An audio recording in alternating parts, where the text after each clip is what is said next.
Hi, everyone, and very welcome to yet another episode of Captains Speaking, together with me, Peter Hörnfeldt, and Ben Watts, welcome everybody. Petter, how's your week?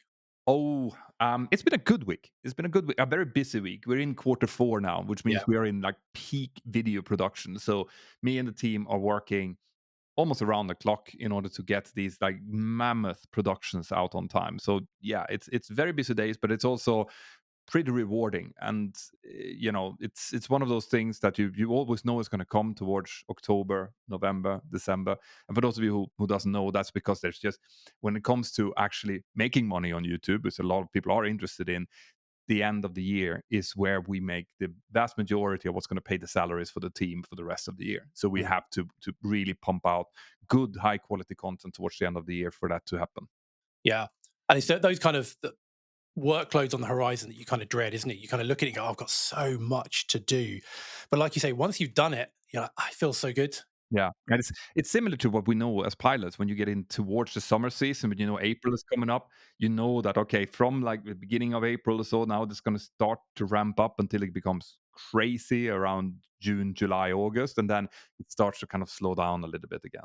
Yeah, yeah. We're kind of in that slowdown now. But in all fairness, winter though, this year seems to be super busy. People are traveling, which is great. So Yeah, no, flying is busy. that's lovely to hear. How about you? What's your week been like? Yeah, pretty non-eventful, which is a good thing. So Yeah. not a huge amount going on, which is quite nice. So it's been a relatively low workload at the moment. A few bits going on with airline pilot performance in the background, which always keeps me busy, but otherwise, flying wise and everything else, just ticking over. So nothing too dramatic to report, Yeah, which I'm is smiling because you are pretty much where I was in 2016, 2017 when I had just started Mentor Pilot. right. And you're starting to kind of like see that the background work that you do, your kind of hobby on the side is starting to get a little bit of wings, and it's starting to work, but not really enough to kind of step away from what you're doing. And so that's why I'm smiling. I recognize that feeling of knowing that some start things are starting to kind of get a grip. Yeah. And it kind of goes back to, I mean, we when you put yourself out there like you and I have, you started what 10 years before me.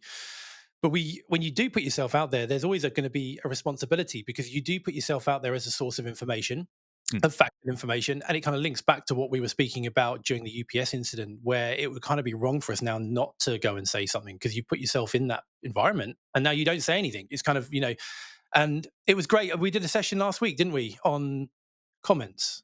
Yeah, because I was feeling a little bit hurt. Mm, me I take things personally. That's part of me. Those of you who have followed me from the beginning know that I put my heart and soul into the things that I do. So when we got some negative comments, we talked about that, right? But the flood of positive comments that we've got in response to that just makes everything that we do worth it. Yeah. Like all of the stuff that we do, all of the hours we put down into research, to get the amount of emails and comments and just pure love and positivity that we've received during the last 24 hours since we released the last Captain Speaking episode is it cannot be measured in words.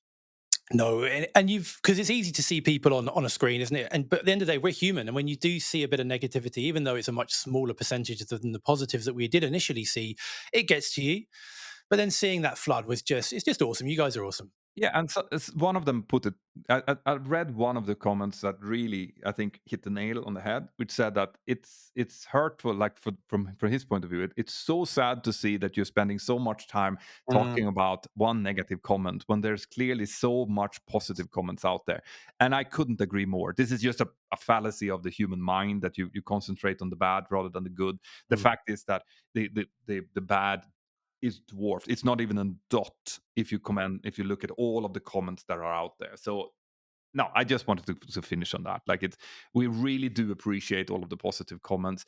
I got an email yesterday from a person who had a wife who was pregnant, who was really afraid of flying, and he was a pilot himself.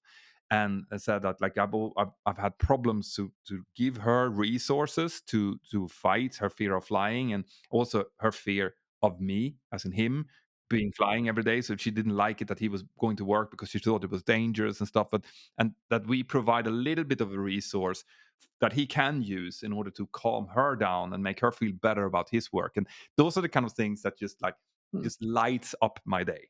Yeah. Yeah, because it's making a tangible difference, which is ultimately what we always want to do, isn't it? And seeing it and getting people taking the time as well to write in busy days, to take the time to share that. Yeah, It's fine. it, it's very few who, like, it's a privilege that very few people actually do get to feel, where you feel that you're Mm, making a difference, mm, right? Everyone should feel that feeling, because everyone is actually in reality making a difference to someone. mm. So even if you're sitting out there feeling I'm making no difference at all, you probably are. You Yeah. just have to realize this and see that the people around you are appreciated of Yeah. what you do. But being in this situation where thousands of people reach out and say that we're making a positive difference, that is a privilege that I am in no way, shape, or form taking for granted. No, and I agree. And I think so. Like, I couldn't agree more with what you said about everybody out there is making a difference in some way, even if you can't see it yourself. And it's in a way, it's very much like we were back last week, because you hope you're making a difference, but maybe because people aren't telling you, you think, oh, maybe I'm not. But people, if you ask people, you'll realize actually you are. You're important to people. Without you there, things won't their lives will not be the same. But you're not, maybe because you're not hearing it, you can feel that way. Yeah. And we were lucky That's that you did hear it. we are lucky, and the thing is as well. This comes down. Now I'm going to become philosophical here, so hold on to stuff to your socks. The thing here as well is it comes down a little bit to the fundamental part of happiness, right? um, it's Everyone is always looking for happiness, and in our society that we live in today, it a lot of people conflate it with materialistic happiness. That's in, like, if I have the coolest car, or I do the coolest trips, or I look best on Instagram, whatever, that is going to be happiness. But the reality is, and I think this has been studied actually, is that happiness derives from your state of mind. As in, if you are, for example, appreciative of the things around you, if you spend just a couple of minutes per day appreciating things and sitting down, it's like, what am I actually truly grateful for, and think about it, not just on a like superficial level, but think really about what are you grateful for. That could be the fact that you still have the use of your legs, Yeah. or it could be the fact that you are surrounded by, you have a beautiful, lovely wife, or you have great children, or you have your parents supporting you, or you're living in a country where you get food and a social welfare network. All of these things, the key here is just that you need to sit down and think about them. And just by the simple act of doing that, just taking it as a habit to sit down, it's like, what am I grateful about today? Today, I am grateful about all of these emails that I've gotten. Just doing that will actually make you happy. So it's the act of being grateful that create happiness. It is not the act of owning things, buying things, looking like things, or hoping that other people will appreciate you. And it's you appreciating things that will Mm. give you happiness.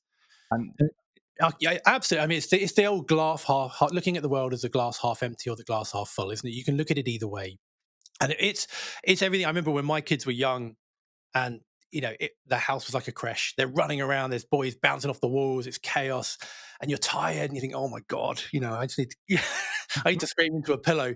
And then my mum would say, I speak to her on a phone call, and she would say, "Well, look, at least they're happy, they're healthy. Far better that than them being, poorly or this in hospital. You'd wish for this." yeah, And suddenly it changes your perspective. it does.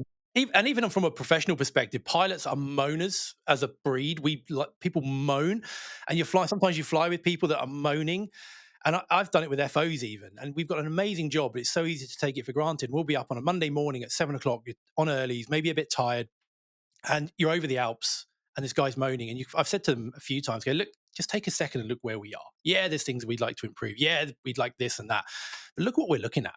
Yeah. Yeah, we could be on a rainy train station right now." I can guarantee you that those first officers that were moaning with you had been flying with captains who have been moaning with Yeah, them, and they yeah, have adapted that as kind of their way of, like, okay, this is how we banter in the flight deck. We correct. find some, because that's the fact is that, especially when the weather is good and there's not much else going on, once you're up in the cruise, it's not that much to do, right? So you need to fill up those hours in cruise with something, and it's sometimes when you're a captain and there's a big age gap between you and the first officer. So you're like me, I'm 44, and you fly with a brand new 20-year-old first officer. You might not have that much in common, right? So then you search for things that you might have in common that you can talk about. So work relationships, or the what's going on politically within the airline or whatever, that is something that you two have in common, Mm. right? So it is super, super easy to fall into the trap of like, "Oh, I can't believe that they just removed our coffee, like, or that we have to pay more for the coffee now, or whatever it might be." It's a kind of a key to get into the conversation. The problem is that negative keys then breeds more Mhm. negativity, and Mhm. then you just get into this cycle of just moaning. And Yeah. that is the key. I remember, I think I've told this story on the podcast before, but I remember having started working in my airline, and I had been working for like 3 years, I think. So I was reasonably senior. I had 2,000 hours or something like that, and I was flying every day with people that was complaining, and I found myself sitting there thinking that I'm not happy. I want to quit, and then thinking to myself, why? I'm flying a Boeing 737, brand new aircraft to new destinations with lovely people, and I have a great roster, and I earn a lot of money. So why am I not happy? And that was the answer that I came up with. That's in, like, it's because of the way that we talk to each other. Yeah, there was underlying problems. Like, I'm not denying that there were those, but if that's the only thing that you focus on, well, that is then going to be the only thing that your brain focuses on. Yeah. Which is not good. No, no, it's not. So that the key, if you find yourself out there in this kind of situation with your colleagues or whatever, you need to sit down and think, all right, can I change this? Can I change the conversation? And if not, then change your environment. Maybe time to change job or employer or whatever it might be. That's what I did. I was like, I'm gonna have to either change employer or change the role that I'm working in, which is why I applied to become an instructor and got that job. And then that just changed immediately. I came into a completely new type of environment that was positive, that was supportive, that was super, super interesting. So it sorted it. Yeah. Yeah, and nobody likes a moaner. And we're moaning about moaners, but nobody likes a moaner. So, No, if you can be the positive guy, you're gonna be the one that probably gets on in life as well. So, yeah, there you go. That's a little bit of philosophy for the Absolutely. That will be today's philosophic part. We will probably get to more of it. That's yeah, what we tend to do. yeah. Anyway, before we get into starting to talk about myth busting, we have a few myths that have been Mm. popping up that we want to talk about. Yes, there will be chemtrails and flat Earth in there, so just stand by. But before we get to that, I want to talk about today's sponsor, which is Holafly. What would you use Holafly for? What is it? Well, Holofly, first of all, it's kind of like think of it as a global mobile SIM provider. And for me, it's life changing. For anyone that travels frequently, it will be life changing because if you go through different data areas, you can get caught with huge fees. I remember the first time I flew into Morocco, I had to call operations because something happened. I got back and I had like a £25 bill for like a 10-minute phone call.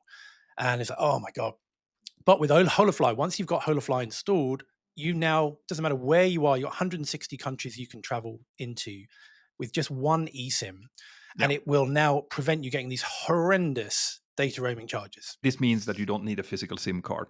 You just log into Holafly and then you create your profile. You choose whatever plan that you want. You just install it on the phone and then you have it. You can use your own phone number, even if you're using Holafly for data, which is also super nifty. It's something that old eSIM providers that I've used in the past did not do.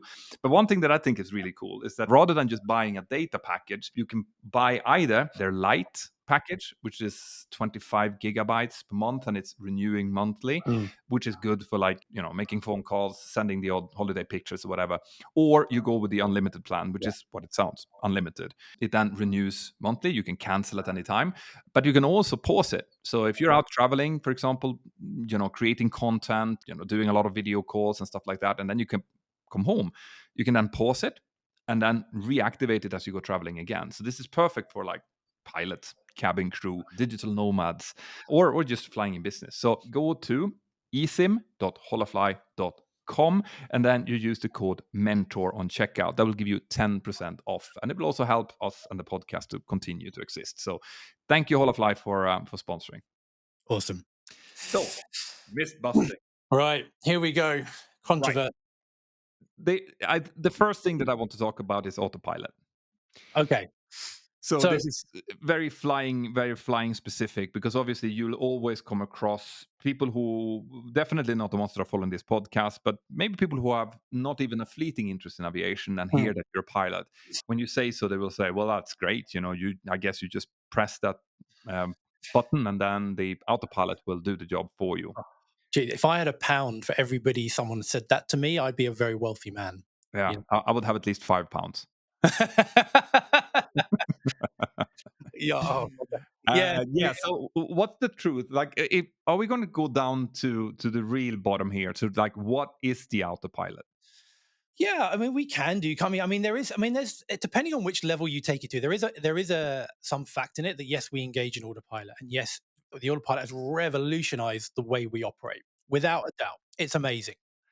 But what it doesn't mean is we get airborne, press a button, sit back and read the paper, and it does everything for us. Because ultimately, it's a software program linked to hardware. And it's the old garbage in, garbage out, isn't it? The GIGO principle. So we are ultimately responsible for it. So an autopilot is ultimately something that is an automatic pilot that will physically fly the aircraft for us. But you see, I think that the name, the problem lies in the name, because it's not a pilot, right? No. That's the thing. They should call it an auto servo. Yeah, which is what it is. Yeah. Yeah, it's Yeah. like, when I think of the autopilot on the aircraft that we fly. Now, it is the technology is always going forward, but the autopilot on the Boeing is quite advanced for what it is. But in reality, if you've been driving a car that has cruise control, not the new cruise control that adapts to traffic around you, but the cruise control that, like, if you put it at 100 kilometers per hour, it would hold it, but you still have to brake if there's a car coming up, and you'd have to turn. And it, to a certain level, that is kind of what it is. It will do a certain amount of pre-programmed stuff that we've told it to do.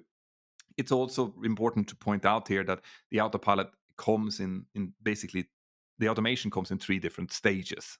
Mm. So Yeah. when we talk about automation, you have no automation, which is what you think about, which is us, hands on thrust and yoke and flying the aircraft, and the aircraft is just doing what we tell it. That's no automation. um, then you have limited automation, which is what? So limited, it would be something like what we would call a heading mode, like a heading select, or a pitch mode, which we are telling it exactly what to do. So they say PET is air traffic control. I'm the pilot. He says, okay, turn right, heading 180 degrees. I would then twist the heading knob and set 180 degrees. So I'm telling it directly what I would get it to do, what I want it to do. And the aircraft will obey. It will just roll on the angular bank and roll wings level when it gets onto that heading. Or I might tell it to pitch to a certain rate of climb. I'm physically telling it what to do. So the autopilot's engaged, but I'm flying the airplane through the autopilot, if Yeah, that makes sense. exactly. So you, in this, what is it's basically taken away is that slight stick and rudder of you having to find the right pitch angle in order to achieve 2,000 feet per minute, for Yeah. example, climb or descent, Yeah. or you remembering to level off when you're going through a turn. It will do that for you, right? Mm, But it's not going to do anything else. It's just going to do exactly what you tell it. mm. And then you have the third step, which is higher automation, like Yeah. high automation. And this is where you get to things like, for example, VNAV, vertical navigation modes, and LNAV, which is lateral navigation modes. In here is where we have put, for example, our flight management computer. We told it a certain number of waypoints that we wanted to fly to. And we might also have told it that you need to be at 1,500 feet at this or above at this waypoint. You need to be at 250 knots as you pass this waypoint. And basically, we've created an entire both vertical and horizontal path that the aircraft needs to follow. If we go at the higher level, then the autopilot will do that for us. But even though that sounds like, okay, now you've really taken away all of the workload from you, we still have to monitor it, and we have to make sure that it's doing what it's, because sometimes it doesn't and Oh, sometimes it can't, and b, when things changes. So when, for example, we get a shortcut, or we get a runway change, which happens very frequently, we now have to adapt to that, because the autopilot cannot see the problem or the threat coming and adapt to it. It will just do whatever it's been told. So rubbish in, rubbish out, like you said. Yeah, and you would think that having like the highest level of automation would be the lowest workload, and a lot of the time it is. But when things start changing, as Peter said, the trap that a lot of pilots can fall into is going now heads down into the flight management computer and reprogramming that new information in there. One, and nobody's flying the airplane. You've got both pilots heads down typing away.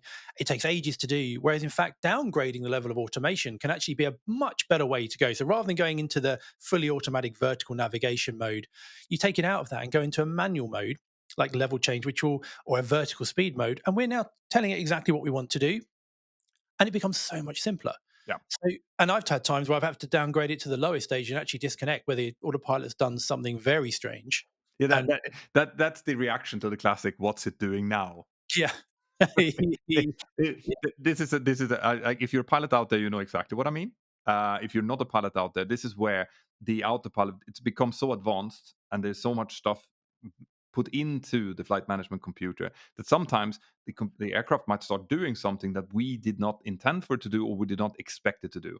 And the classic response to that is, "What's it doing?"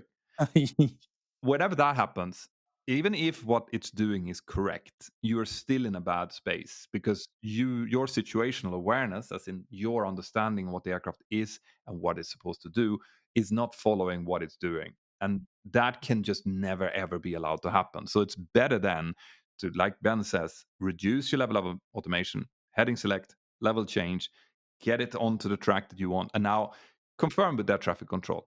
Like reestablish your situational awareness, and then you can go back up to a higher level of automation again. But we're if you would see how pilots work today, you would notice that it's a lot more management than flying. So back in the old days, back in the 60s, there would be a lot of the pilot's mental capacity going towards just stick and rudder getting the aircraft exactly where you want it to be, right? And that workload would give you, to a certain extent, some tunnel vision, right? So would do. that you would not be able to maybe pick up subtleties in the way that the controller speaks or hear another aircraft that might be in your area because you're now so focused on just getting the aircraft to where it goes. But that's fine because there was not that many aircraft out there, right? The, you know, very dense traffic patterns did not really happen.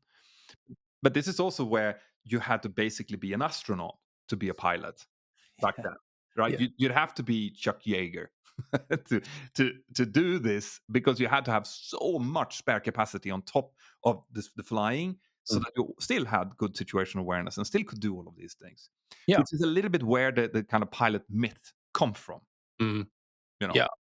It's true, and I think that to what the great best way I think to dispel that myth that we just sit back and it does everything for us. And I'm sure you've seen this, Peter, as well. I've seen pilots physically sweating trying to manage the aircraft with the autopilot engaged to get it doing what they wanted to do. Yeah, And a classic scenario would be you're in the cruise, you want to start descending when you know you need to descend. And because there's traffic below you, air traffic don't allow you to descend. So you're just staying level and you can see your perfect descent path getting lower and lower and lower below you, higher and higher energy now. And I've genuinely seen crews sweating as they're trying to manipulate different modes, getting speed breaks out. Do I ask for more miles? And you can see them going, all of these thought processes going through their minds, but they're not actually flying the aircraft. It's it's not as easy as it may look. And I don't want no. to make that sound like, oh, pilots are heroes. Of course not. But the What do you mean? autopilot, Of course not. Of course we are. Wait. you are. But No, but that's it. That's what I wanted to get to. Is that today one of the reasons why we see air traffic becoming so safe as it is, having so few incidents and accidents, is because with the autopilot, with the onset of autopilot, and us being able to use it, it means that it has freed up so much more capacity. So we now, if we don't have to concentrate on getting the nose exactly to a certain pitch angle and then the thrust to a certain, and following it up, if we can delegate some of that to the aircraft, it means that we can now use our capacity to realize what's going on around us, to have control over where the terrain is, and plan for the next thing, and think about the threats that's coming up, and also monitor each other. yeah, So so the autopilot, it's less of the autopilot has made pilots redundant. It's more that the autopilot has made pilots better, much better. and you've only got to look at the flight safety from the 60s to now to see that. Exactly. You know, It's one easy. part. This is what we do. So that is what the autopilot has done. And I love automation. I also love disconnecting automation and flying a little bit manually because you need to have both skills. But the emphasis has gone from you being a superhero when it comes to pitch and power and stick and rudder to now being a superhero of everything, of being able to notice all the things around you. And that has increased safety. It is. And I think what will maybe surprise some people is that when we're training and examining pilots, we look for 9 competencies that we look for. And only one of those is their ability to manually fly the aircraft. So just over 10%. The other 80 odd percent, 88% is about how we're managing the aircraft in other ways. And that's what the autopilot is doing. So this is like, if you want to explain what the autopilot does, that's it. It's a servo that helps us to increase our situational awareness, to give us more capacity, to make aviation safer. So it's one of our best friends, and this is why I love when people talk about technology taking over. Autopilot is a great example of where technology has just improved things. Just yes, it has come with some problems as well. People are over reliant on it to a certain extent, but generally speaking, 95% of what's come with the automation has been positive. It has. And I think and it's interesting to see what a manufacturer such as Cirrus in the light aircraft world and Airbus with Dragonfly are doing with regards to more of an autonomous autopilot, one that can, I would say think, but think loosely, that can do things like manage diversions on its own. Like if a pilot incapacitated, it can then choose an airport, look at weather, look at terrain, set up an approach, and actually land itself. Yeah. So this is what's lacking from that equation is general artificial intelligence, which Mm. does not like, because it's not, it can do some limited stuff by itself. The auto There's an auto land feature on Cirrus and some other King Airs, I think, as well, where because they are single pilot Yeah, aircraft, you can actually just press a red button and the aircraft will then go into an auto land sequence where it will just even talk to air traffic control, send out messages like, okay, piloting capacitation, we are going to land this. It will take in weather and decide things, but it's still not a pilot, right? It will be able to do this, but not in a fantastic way, no. just minimum viable Mm. safe way.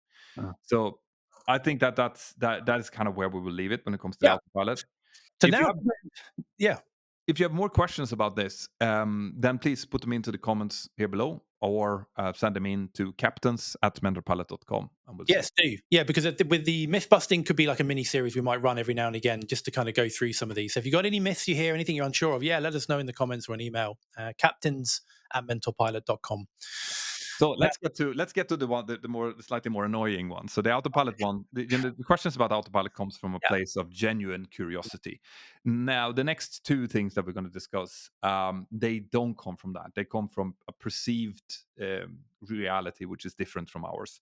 And I think maybe just very briefly before we get into these, I think it's probably worth just talking about opinions. You know, we everybody has one. You're Maybe like not an all of them asshole. are great. Everyone, yeah, you said it. Um, so uh, I think when you have opinions, yeah, great. We've all got opinions. The only thing I would say, and what I've always drummed into my boys, now they're turning from young boys into young men, is I don't want them to have the same opinion as me. I want them to think for themselves and come up with their own ideas. And if you've got a different opinion, great. But at least have the facts to back it up. Don't, especially in this world that's littered with false information, fake news, AI, you've got to, if you see something online that resonates with you, oh, yeah, that's right. I don't like the way they're doing that. And they're wrong. Find the original source. Don't go and take that on face value. And I think that applies to what we're going to be talking about here. And please only listen to sources that are being peer reviewed. Yeah. Right. Yeah. I cannot overemphasize this, because you can find a source that will tell you everything out there. But unless that is a source that has been peer reviewed, which means that it has been evaluated by others in the field who know what they're talking about and have been said to be correct, it is just an opinion like everyone else's. So when you're out there, it's so easy to fall into these bubbles, and you're like, is it really true? And then you'll get, yes, it's really true, and then you'll have 15 kind of articles under why it is this way. Unless that's coming from a source that is actually being recognized by others, academics, people who have been trained, it is likely just an opinion and therefore cannot be trusted. So having said that, chemtrails. Okay, chemtrails. What are they, Pat? Do you want to? What's the myth? Yeah. Should So we the myth, find them? there are variations of this chemtrail myth. All right, but the general myth is that commercial airliners decide to, at certain times, release chemicals from their aircraft, so that we have particular chemist like. Barrels of I don't even know what kind of chemicals this would be, but I we would don't have special tanks anyway with these chemicals, and we release them over certain areas. And that could be anything then from mind control to disease spreading to whatever, but it's malevolent. Like it's not something good, but for some reason commercial pilots like you and I would release this onto the population. Now And you can see it as a white trail behind the aircraft. But you can see that's what exactly. So and like these conspiracies normally comes from the fact that you can see these grid patterns over certain areas, especially over the United States. So it looks like it's coordinated grids that are appearing, and also that they don't come all the time. If they were coming all the time, then people probably wouldn't talk about it. But they see that, oh, now he's spraying and now it's not spraying. So it's as always when it comes to the human psychology, we see patterns and then we apply what we think onto those patterns. So this is why you can look into a stone and see a face, yeah, or you look into a forest and you can see a man standing there, but it's just shadows. This is your brain that is creating patterns that you recognize, which has served us well. When saber tooth tigers were chasing us, it's better to see those patterns early and escape rather than being food. yeah. So this is where it comes from. But there are some, like, this is where we come back to what you were talking about, which is like, okay, let's dig a little bit into this and let's apply our Look critical at thinking to Yeah, it. let's look at the facts. So the chemtrails, yes, you can see chemtrails. You can see these. What? Yes, you can see chemtrails. Yes, you can see trails behind the aircraft. These contrails, which are condensation trails. And people go, well, why do we sometimes see them? Why do we not? Surely that's someone switching something on, and it's really to do with the atmosphere because it's a byproduct of the fuel that we're burning. So fuel that we burn is a fossil fuel. It's a hydrocarbon, and when it's burnt, you get the hydrogen kind of being emitted in the exhaust gas, and the hydrogen mixes with the oxygen in the air. When you mix hydrogen and oxygen, I'm sure you know, you get water, or water vapor, and that kind of attaches to the little microscopic elements in the exhaust, and it will condense, and you'll see these like ice crystals that form behind you. For that to happen, it needs to be very cold, and it needs to be humid. The more humid you have it, the bigger the contrail will be. When you see them lingering for hours, you know it's very humid up there and also very cold. If there's no contrail or it's very small, it's relatively dry. Yeah, exactly. And that in those areas, they shift, and over very Mm. small geographical areas, you can have it coming for a couple of kilometers, and then it might not come, and things like that. So this is the science. I've done several videos on this where I explain the science behind it, and contrails comes with real problems. Like, this is something that we are discussing now when it comes to climate change, for example, because for people are talking about using hydrogen aircraft, and hydrogen aircraft would then emit more water vapor, which could create more of these contrails, and that could have a cooling effect on the environment.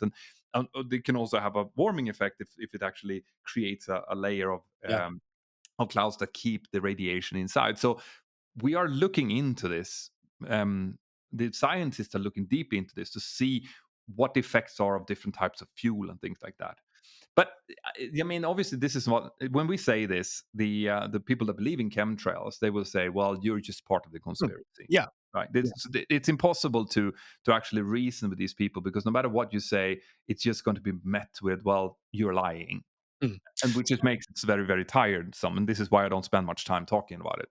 No, but I think then what we can do is go, well, okay, let's play the game. If we let's say we did have chemicals on board. I mean, for the amount of that need to be pumped out like that, it's like dumping fuel. When you see an aircraft dump fuel, it looks like chemtrails, doesn't it? It's a very similar amount. First thing to ask is, we're in an environment where the weight of the aircraft is critical. We need to keep the weight down, which saves fuel, which enables us to get airborne and land. Where, firstly, are we keeping this tons of chemical? In the wings, right? Yeah, Yeah. but Where's the fuel? Where's is it in the fuel? Is that how there's? No, I no, mean, no, because you need to be able to switch it on and off. So I think that but what really bothers me with this is that, they will always say, well, the airlines are being paid off to do this or whatever. It is always going to be an explanation to it. But it would come down to you and me, normal people that are pilots. We would then decide to do this on our own volition. We would switch on these chemtrails, which we don't know what to do, over our children, our families, our friends, and stuff like that. And no one would talk about it. Everyone would keep it quiet. And then you would have all of these countries that are involved that we fly in between, right? That cannot agree on anything, not on trade, not on anything else. But somehow they would all be uploading these chemicals without saying anything. No one would say anything on all of these different airports, and all of these different countries would be uploading these chemicals, and it would somehow stay quiet. Like it is absurd to a point where I just feel I can feel it now. I feel silly talking about it. And this is why I don't talk about it. But I can say unequivocally that I have never, ever activated a chemtrail switch in my life. I have never heard of anyone who's done it. Now, that's not to say that maybe back in the 70s, whatever, CIA in the States did something similar. I don't know. It's possible. There's rarely any smoke without fire. So there's probably something someone has done at some point that has started this. But also there are things like, for example, cloud seeding, that are chemicals being released from aircraft in order to create clouds and precipitation, rain down in very dry areas, for example. So there are versions of this, but not the mind control stuff that I think people associate when they hear yeah, chemtrails. yeah. It goes back. You got to find the facts, You find the have to facts. find the facts, and you have to make sure that you actually look at, and that you trust facts. There are things that are called facts out there, even in this world there are, but you have to know how to find them. This is why I think this should be taught in school. I know, You I know, agree, and I think the algorithms in social media are a big part of this because It's funny. I was looking at something on social media. There's a big budget coming up in the UK. The UK are not doing very well with the way they're managing the money, and there was someone basically saying how poorly our chancellor is running the country. I watched this, and anyway, I came back to my phone, and pretty much every other reel I watched was a very similar narrative.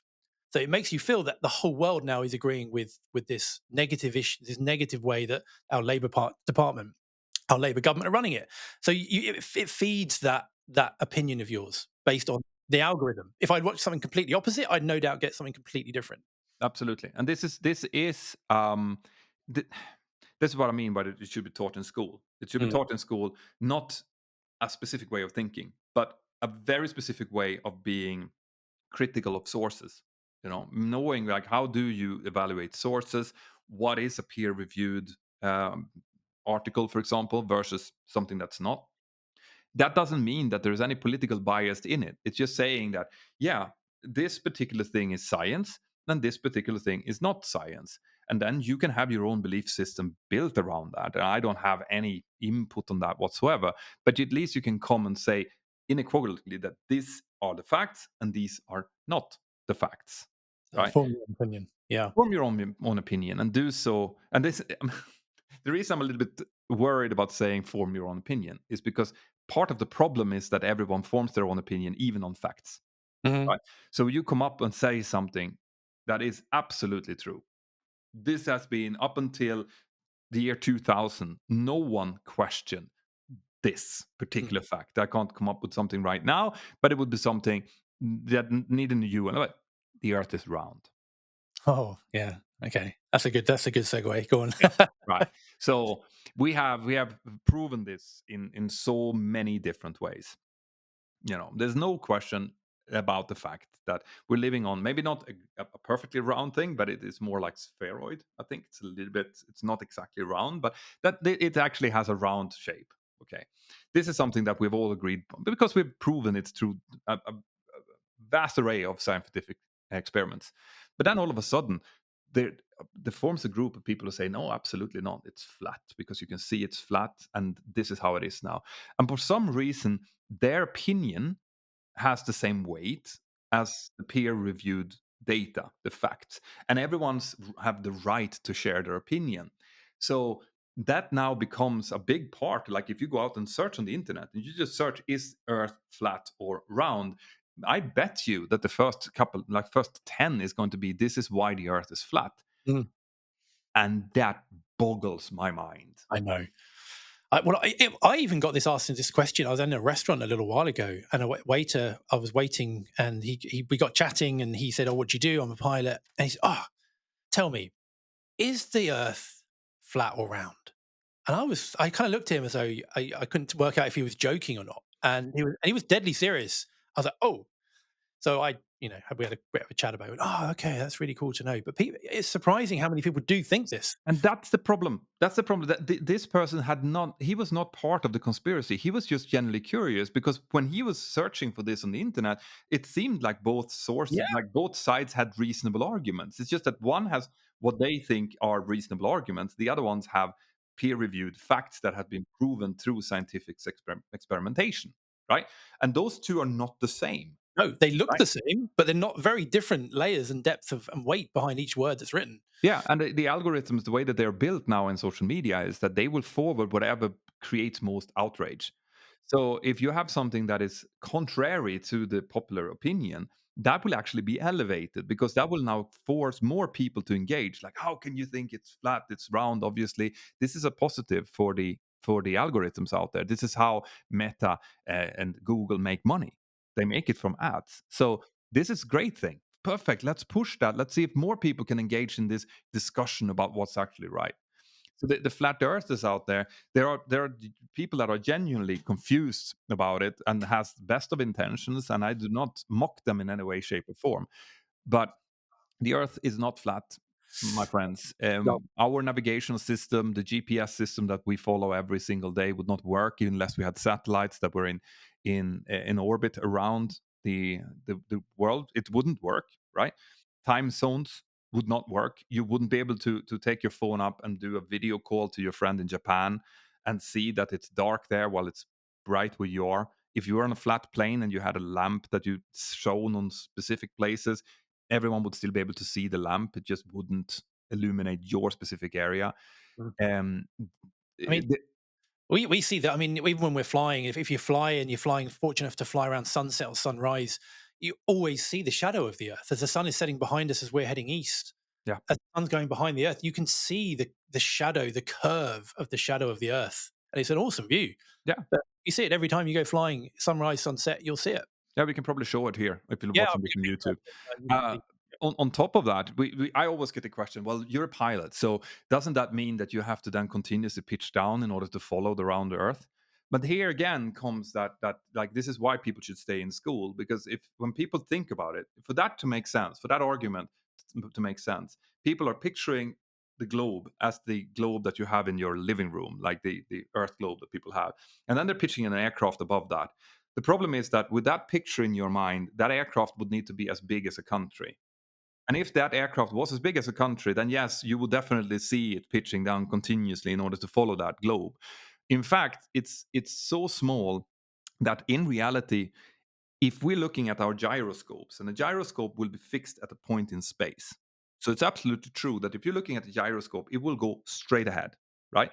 So over time, over let's say, well, 3 hours of flying or whatever, yes, the nose will have actually pitched down a little bit in order to follow that, but you will not notice it because it's so small change. And the way that we follow we maintain our altitude over the over whatever we're flying is following a pressure gradient. So we're following a pressure of 1013 as a surface pressure, and then that built up until the higher atmosphere.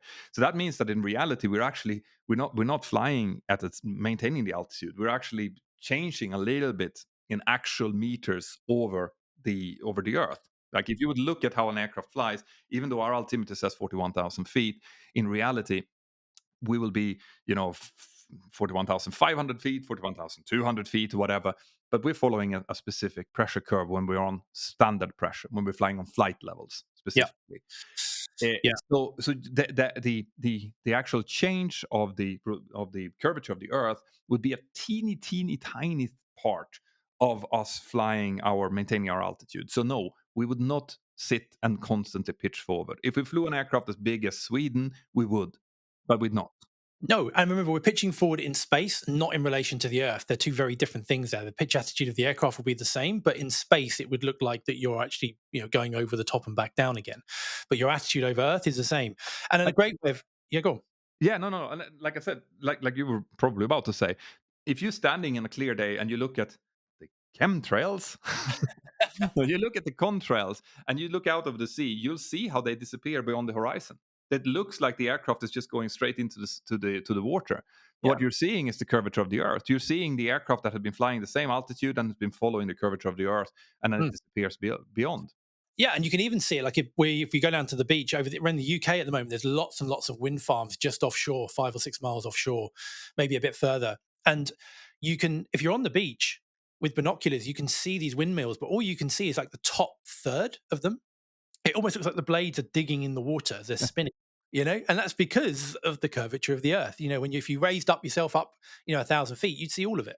Yeah, I know. Yeah, And again, these are the kind of things that you can do very quickly just to prove it to yourself, and then you can do all sorts of experiments to try this out with lasers and stuff. yeah, There's that's fair. hilarious videos on YouTube of people doing this and then not understanding why their experiment doesn't work. It's Mm, because it's working. It's mm, you know, mm. and as a famous flat earther once said, our movement is big all around the world. Yeah. And I think I'll leave it to I'll probably leave it at that. Fair play. So I think this kind of we've scratched the surface a little bit here now. I would love to hear what people out there are thinking about this, what questions you have, if you have any other things that you would like us to address. Mm. Yeah, and we're going to do. I know we promised it. We are going to be doing a question based podcast where we're going to go through some of the amazing questions that you have asked. So please do keep asking.